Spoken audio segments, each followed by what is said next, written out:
And if you overstep that mark, they withdraw the mic. Now, yesterday Roger Hayes rang me up and said that although I've prepared a speech which would last an hour, I've only got 20 minutes.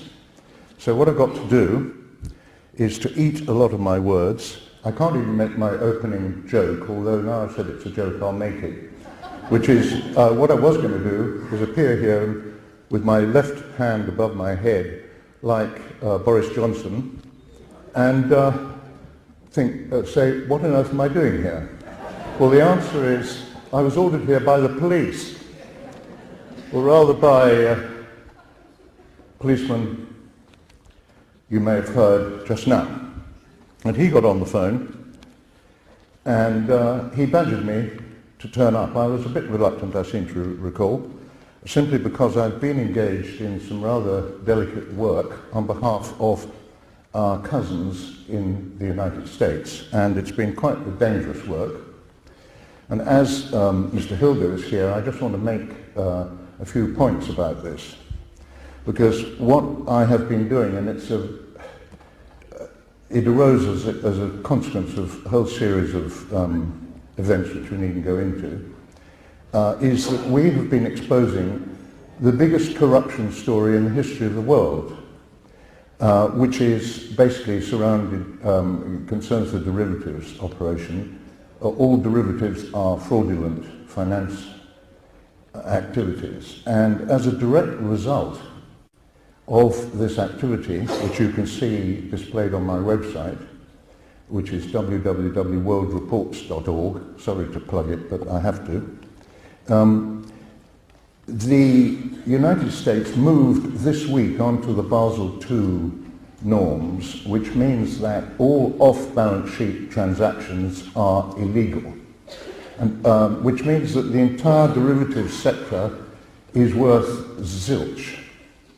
Now, the reason that the pound in your pocket is a piddly little coin, which you can't even buy the Daily Telegraph with, is precisely because this leveraging and hypothecation and fraudulent finance activity has been taking place. Now, it was originated in the bowels of what I call the US intelligence power, and the proxy name for that is the CIA, but actually we're referring to 16, possibly 18 agencies which are subsidiary to the CIA, including the FBI. And this fraudulent finance operation originated when money became digitized or ceased to be more than just an entry on a bank statement or a balance sheet. And the brains behind this is Dr. Henry Kissinger, also known as Heinz, who you may recall still has a very, very big German accent. He still has it. Now, the reason for this is, of course, that he's a triple agent. His Soviet code name is BOR, quite well known. We don't know what his Pan-German code name is.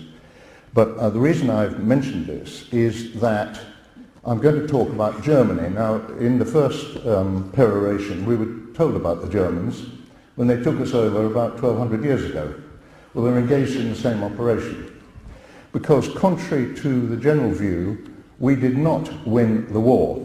What happened was we finished Hitler off. We personalized the war, so we thought that when Hitler ceased to exist, ostensibly, I don't believe these stories about the fact that he survived the bunker, that's nonsense.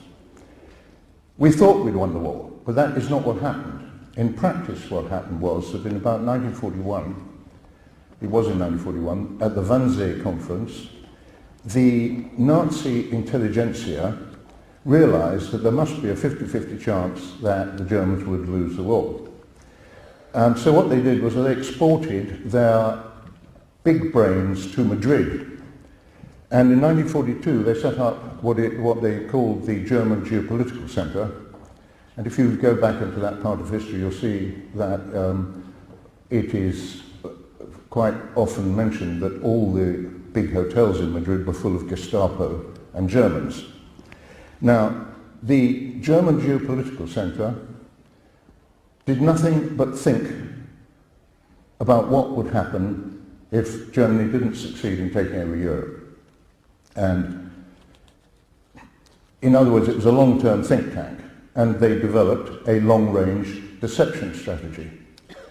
The long-range deception strategy was originally set out in a work or a book of seminars, or a seminar document called Europäische Wirtschaftsgemeinschaft, European Economic Community, published in 1942 in Berlin, which is mentioned in my book, The European Union Collective, details of which are out there.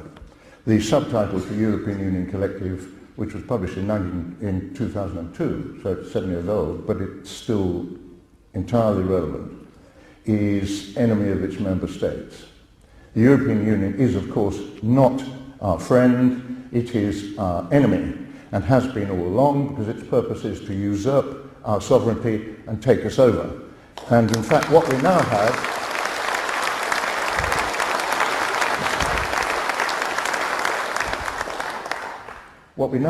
in fact, is a rubber stamp parliament, which, as you know, I think about 82% of stuff that comes into the House of Commons originates in Brussels. Now, what happened was that under Heath, we handed over general powers to an unelected group in Brussels, which is a self-perpetuating situation. And the real problem with this enemy of ours is that it is on autopilot. In fact, I bought the wrong newspaper this morning, but if you do happen to pick up a copy of the Guardian, you'll see this ghastly picture in the middle where all these creeps are sort of embracing each other. They love it. They can't, it's a big club. They're very happy with each other. And of course, Blair's got a major problem, because although the previous speaker mentioned his candidacy as President of the European Union, in fact, you will have seen in the paper yesterday that his campaign peaked too early.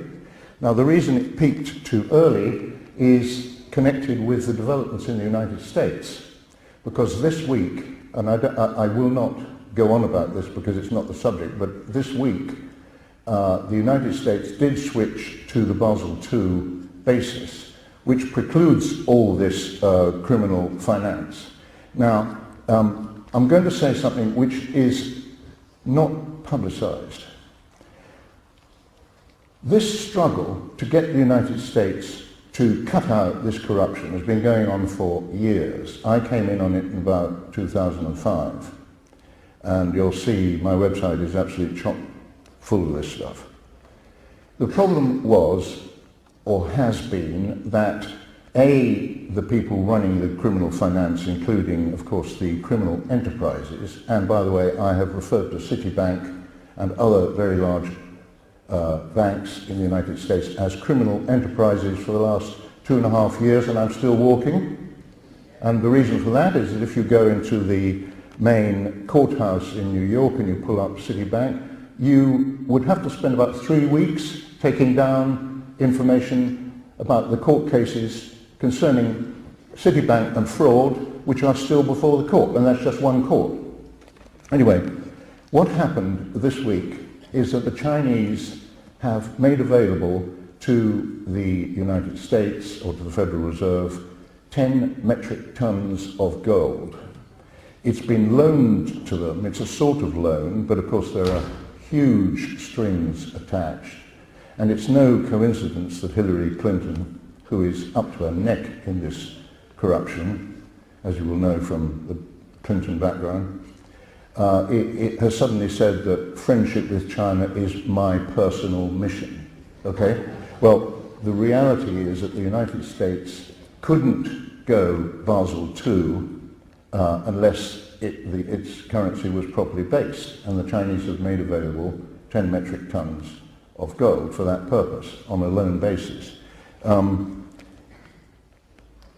It's a very complex subject, but I'm trying to tell you something, which is that the corruption that I may still have time to talk about in the European context, is mirrored in the United States. And in fact, what we're talking about is a two-pronged attack on the main enemy. The main enemy, according to the Germans and the Soviets, is Britain and the United States.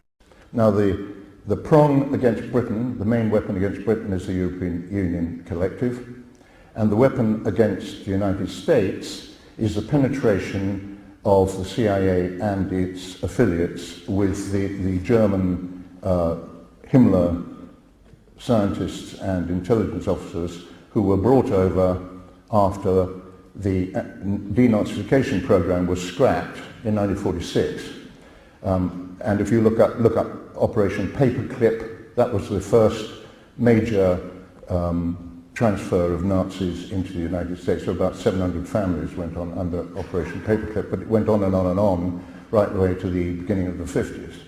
So what happened was that the US intelligence power was taken over to some extent, or to a considerable extent, by a German Nazi fifth column who have been running the show ever since. Now, Kissinger is, I believe, the key to this, and he was instrumental in persuading President Ford to dismiss William Colby as DCI, the Director of Intelligence, in favor of George H.W. Bush. Now, George Bush is the representative in the United States of Deutsche Verteidigungsdienst, which is the German black agency based, believe it or not, in Dachau. And we call it DVD. I exposed DVD. It's nothing to be proud about because we've known about it for years.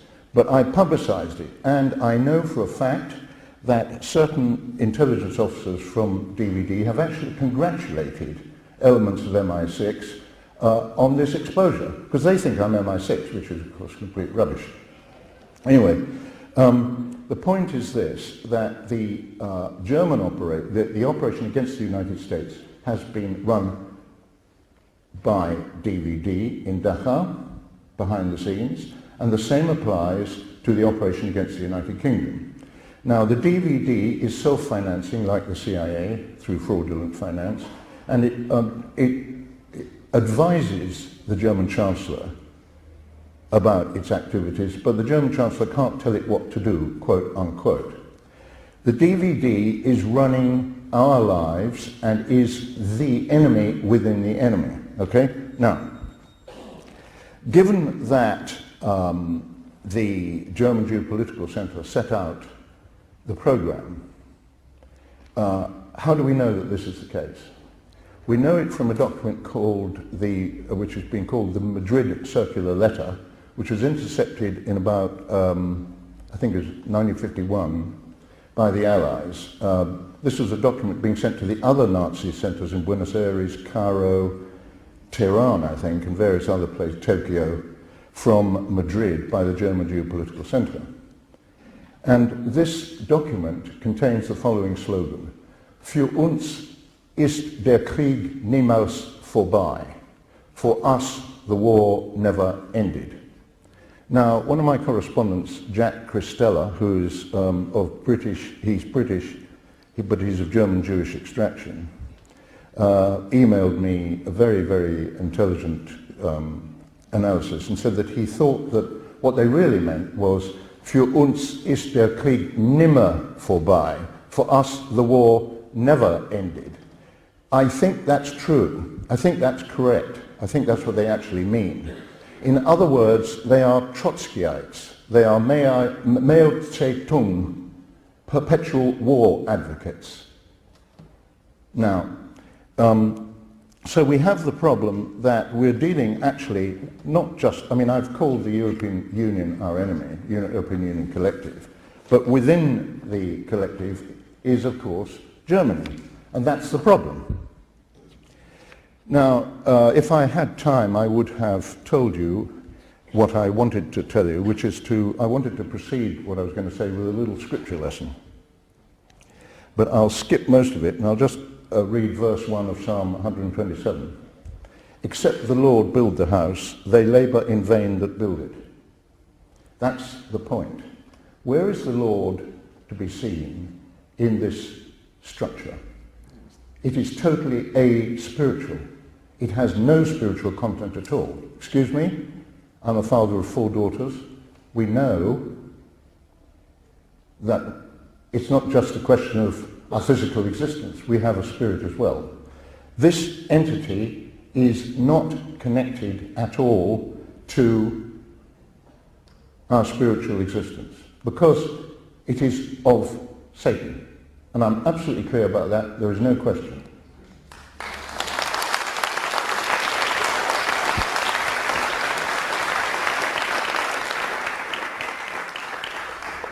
Psalm 53, verse 1, the fool hath said in his heart, there is no God. Now the point here is, who is the author of lies and confusion? What is the European Union collective but confusion? The successive treaties, which are run every 3 or 4 years, are just updated versions, but if you look at them very carefully, and I know this because I worked with Bill Cash in 1992 against the Maastricht Treaty. At the beginning, sort of paragraph 48, little 1, subsection C, you'll see one statement, and then way down 40 pages later, you've got that contradicted.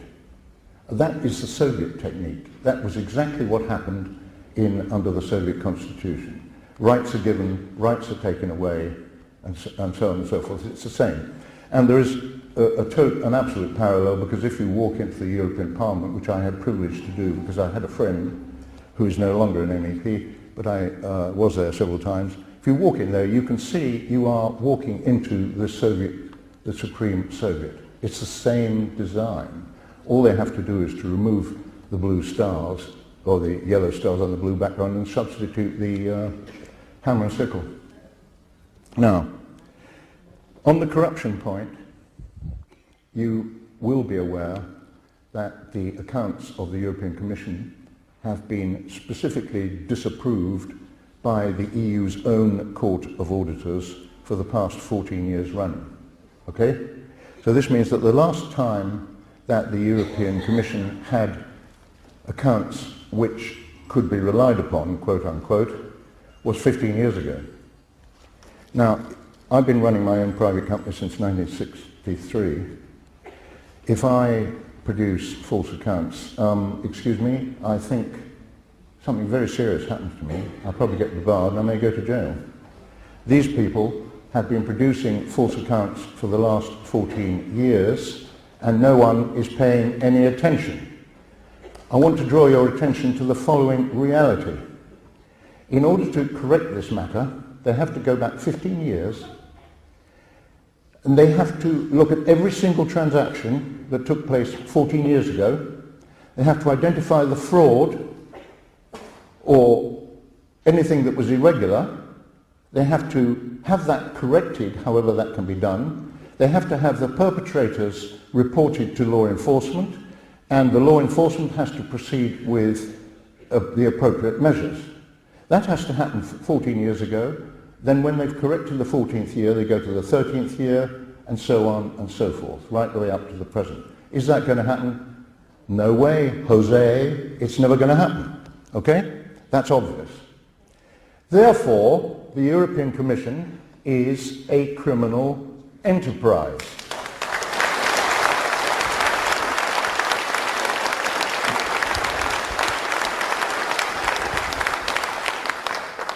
Now, I have a new Irish friend who's absolutely delightful called Richard Sharp, with an E.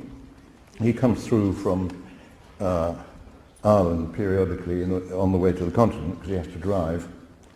And he does odd jobs for me in Europe, and it's very, very convenient. And about 2 months ago, he said, I'll go to the Court of Auditors and I'll look them up. So he literally did a cold call to the Court of Auditors, which is the EU's so-called auditing entity, in Luxembourg. And he got to see a Mr. Giza Novaks, N-O-V-A-C-S. And Mr. Giza Novaks specifically confirmed, and by the way, I'm mentioning his name so that you know I didn't make this up, okay? You can ring him up and he'll have to say, you'll have to confirm that what I've just said is accurate. He confirmed that, yes, the European Commission's accounts have not been approved for the past 14 years. The European Commission is a criminal enterprise. Let me introduce my friend who was set up, by the way, Ashley Mote, MEP, who is a close personal friend and is an absolutely delightful man. He stepped down as MEP for South East England in June. And virtually the last thing he did was to go to see the Serious Fraud Office.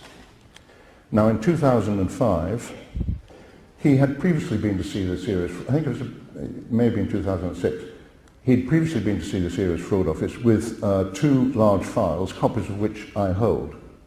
These files contain detailed allegations of criminal fraud committed by at least one enterprise, and I think there are several, which are registered in England and Wales, which did or do business with the European Commission. The European Commission awarded 53 further contracts to this entity, notwithstanding the fact that it had been caught in fraudulent activities. So Ashley compiled all this information with a lot of other stuff and presented it to the Serious Fraud Office. He knew that nothing would happen, and he had TV cameras and journalists outside, and lo and behold, he was given the brush off. But almost his last job before leaving was to do the same thing all over again. And on this occasion, he was given a very high-level interview with a man called Paul Craig. I mention the name for the same reason as I mentioned Mr. Novak's name, so that if anybody has any problems here, they can ring up the Serious Fraud Office and speak to Paul Craig and ask him whether what Christopher Stories just said and what Ashley Mote says on his website is true or false. Well, of course it's true. Now what happened was, at the end of the 3-hour discussion, Ashley Mote, which is typical of him, said, "Have I been wasting my time here today?" Paul Craig, no. Ashley Mote, is it a criminal offence to pass public money to an organisation known to be corrupt? Paul Craig, yes. Right. The Serious Fraud Office has agreed that taxpayers' money should not be handed to a criminal enterprise. Excuse me? What this means is that the Serious Fraud Office has been told that funds belonging to the taxpayer are being handed to a criminal enterprise, because that's one of the subjects that Ashley raised with him on this occasion. The Serious Fraud Office is supposed to be engaged in rooting out serious fraud, but it's not doing its job. Now, it's worse than that. It gets worse. And the reason it's worse is that the British government is handing over your money, our VAT money, to a criminal enterprise. But excuse me, the Serious Fraud Office has stated that this is a criminal offence. It therefore follows not only that the European Commission is a criminal enterprise indefinitely because it cannot correct its accounts, it also follows that the British government is engaged in defrauding you, the taxpayer, on an ongoing basis and will continue to do so. The British government is engaged in criminal fraud. It is a co-conspirator and an accessory to the fact of handing over British taxpayers' money to a criminal enterprise. This is ludicrous. It needs to be dealt with. Now, I have a solution to this.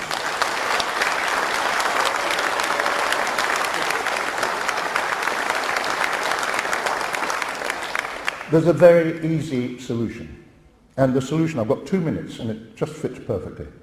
The solution is that the VAT money should, by administrative fiat of the government, be redirected to a special account at the Treasury. Do we need to tell Brussels this? No. Wouldn't bother to tell them.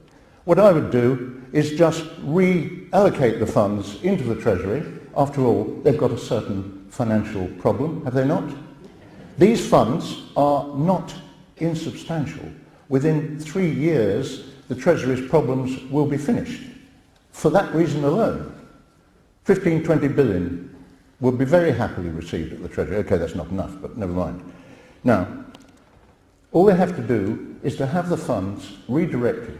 If Brussels gets uptight, the Treasury says, well, your accounts have not been in order for the last 14 years.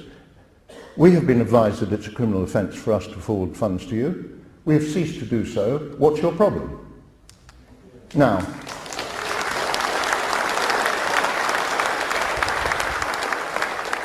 finally, the Treasury could say, if the Treasury wants to be nice to the Germans, which I don't think is a good idea, but they want to be nice to the Germans, you can say, look, we'll give you 2 years to put your accounts, to get Brussels to put its accounts right. You've got 2 years, and at the end of 2 years, if it's not right, the Treasury annexes the funds in perpetuity, but I wouldn't even give them that.